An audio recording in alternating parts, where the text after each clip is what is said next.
இயேசு எதற்காக வந்தார்னா எழுத்தை கொன்று ஆவியை நிறைவேற்ற வந்தார். So why did Jesus come? He wanted to kill the word and he wanted to fulfill what is in the spirit.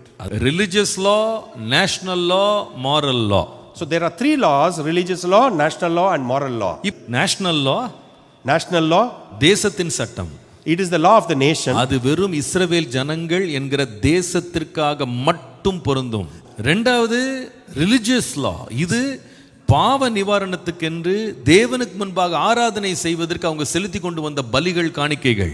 The second is the religious law, which deals with how the sacrifices were done before God for the remission of sins. இதை இயேசு முற்றிலும் ஒழித்து விட்டார். மூன்றாவது பகுதி இருக்கு. The third part, இது என்னது? moral law. is the moral law. இது தேவனுடைய குணத்தை வெளிப்படுத்தும் சட்டங்கள். It shows the character of God himself. கற்பனை என்ன?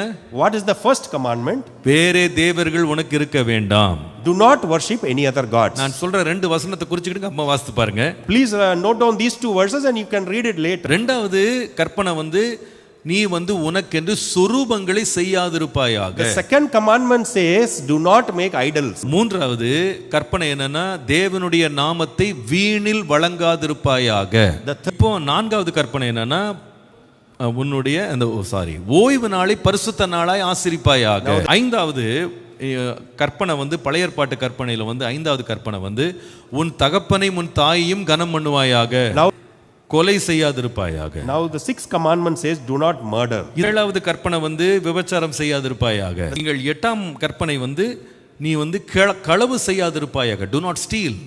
ஒன்பதாம் கற்பனை பொய் சாட்சி சொல்லக்கூடாது. நீ பிறருடைய பொருளை இச்சியாதிருப்பாயாக. இயேசு எதற்காக வந்தார்னா எழுத்தை கொன்று ஆவியை நிறைவேற்ற வந்தார். So why did Jesus come? He wanted to kill the word and he wanted to fulfill what is in the spirit.